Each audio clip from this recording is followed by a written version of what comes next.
नमस्कार दोस्तों, मैं हूं आपकी अपनी कॉस्मिक हीलर अलंकृता मानवी।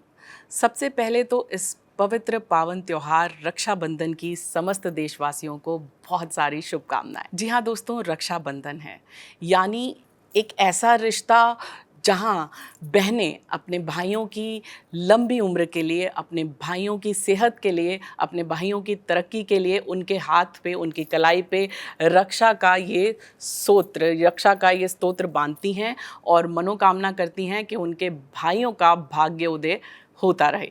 तो क्या करना चाहिए इस रक्षाबंधन में और क्या नहीं करना चाहिए, कौन सा है शुभ मुहूर्त और क्या हम ऐसा खास करें जिससे भाई बहन का ये अटूट रिश्ता जन्मों जन्मों तक बना रहे और आपके घर में भी शुभता और भाग्य उदय हो जाए, वो मैं आपको अभी इस कार्यक्रम के माध्यम से बताऊंगी।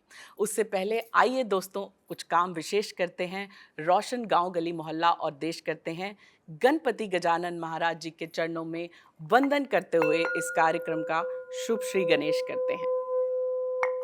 सबसे पहले तो बहुत सारे लोगों को ये कन्फ्यूजन है कि रक्षाबंधन 19 को है या फिर 20 अगस्त को।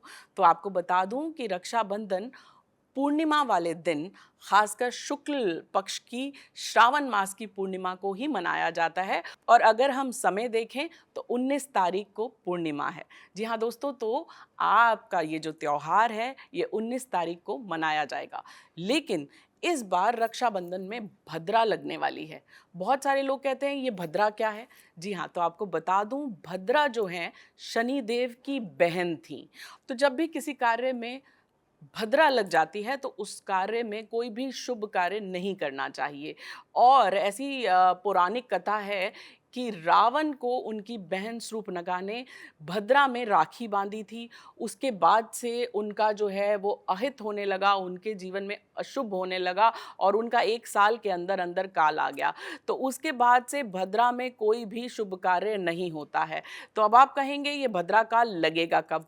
तो मैं आपको बताती हूँ, सुबह 5:20 से लेके दोपहर को 1:30 तक भद्रा काल है। तो आपको इस समय तक अपने भाइयों की कलाई में रक्षा स्तोत्र यानी राखी नहीं बांधनी है। यानी कि 1:30 के बाद दोपहर को आप रक्षाबंधन का ये त्योहार मना सकते हैं। शुभ मुहूर्त 1:30 के बाद ही है दोस्तों।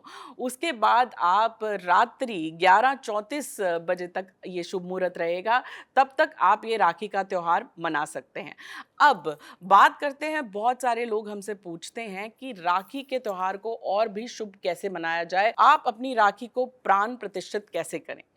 तो जी हाँ दोस्तों, जब आपकी राखी एक प्राण प्रतिष्ठित राखी हो जाती है तो आपके भाई के कलाई पे ये रक्षा स्तोत्र का काम करती है, यानी आपके भाई को हर बुरी भला से बचाती है।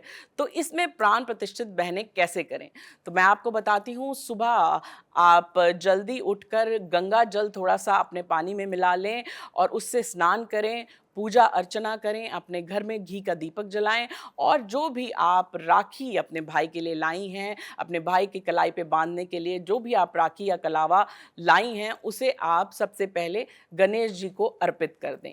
या जिस भी इष्ट को आप मानते हैं, दुर्गा माँ को, शिव भगवान को, कृष्ण भगवान को, तो अपने इष्ट को उस राखी को अर्पित कर दें और उनके मंत्र का उच्चारण करें। जैसे कि अगर आपने गणपति महाराज जी को राखी अर्पण की है तो ओम गणेशाय नमः का जाप करें और 7 बार ये जाप करने के बाद आप प्रभु से मनोकामना मांगें कि प्रभु मेरे भाई का मंगल हो, हम दोनों का ये जो पवित्र रिश्ता है, पावन रिश्ता है, ये जन्मों जन्मों तक ऐसे ही बना रहे, मेरे भाई की लंबी उम्र हो, भाग्य उदय हो।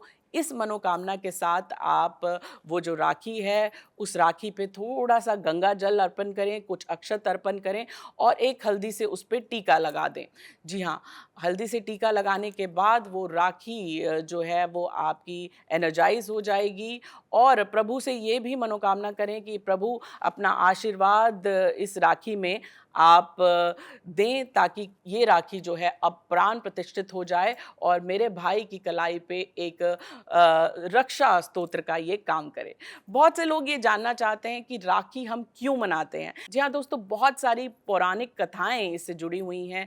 कहते हैं कि द्रौपदी जी ने श्री कृष्ण की कलाई पे अपने कपड़े से इसे बांधा था और श्री कृष्ण ने संकल्प लिया था और द्रौपदी को अपनी बहन माना था और कहा था कि तुम जब जब किसी समस्या में होंगी, मैं तुम्हारी समस्या हरने के लिए वहाँ प्रकट हो जाऊँगा।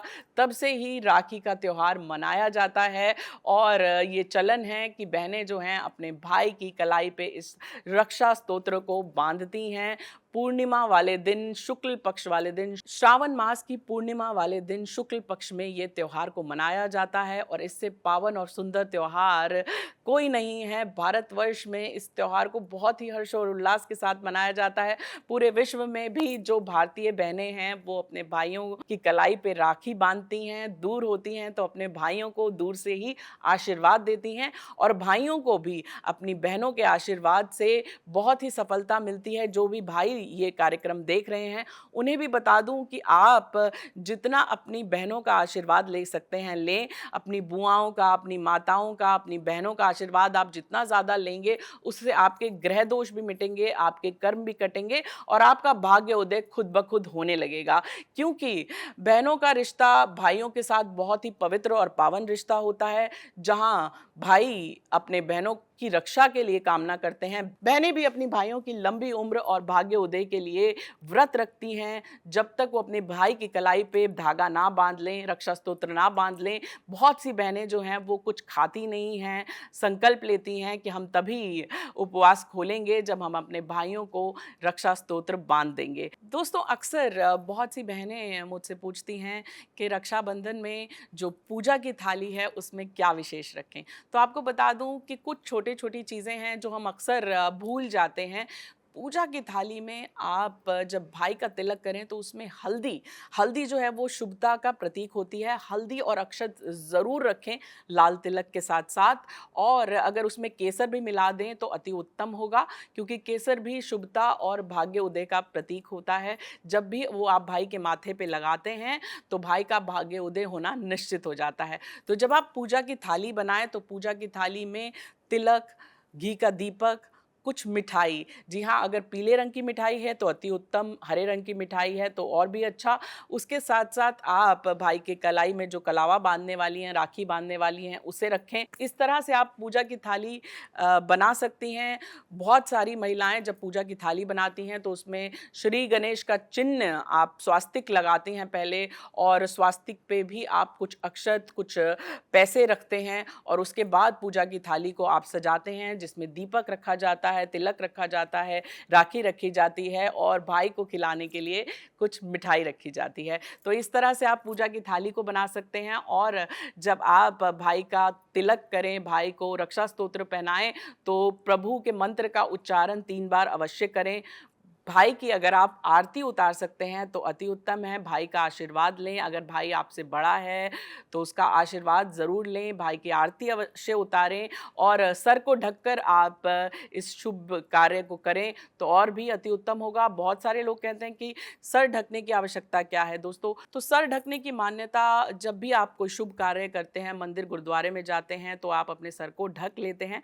तो इसीलिए जब आप घर पे भी ये शुभ कार्य करें तो अपने सर को ढक के पूरे संस्कार के साथ, पूरी मान्यता के साथ, पूरी प्योरिटी और इंटेंशन के साथ करें, ताकि आपका भाई जो है वो आपकी दुआओं से सफल हो, उसका भाग्य उदय हो और आपका भाई भी आपको रक्षा दे और प्यार दे और आप भी अपने भाई के भाग्य उदय के लिए कामना कर पाएँ। तो ऐसा करिए। उसके साथ साथ बहुत सारी चीज़ें हैं। मैंने आपको बता दिया कि भद्रा में आप राखी मत बांधें, लेकिन उसके बाद आप राखी का त्यौहार बहुत ही हंसते हुए, मुस्कुराते हुए पूरे परिवार के साथ मनाइए, हर्ष और उल्लास के साथ मनाइए। आप देखिए कि आपके घर में हमेशा शुभता बनी रहेगी। यही मेरी आप सभी दर्शकों के लिए शुभकामनाएं हैं।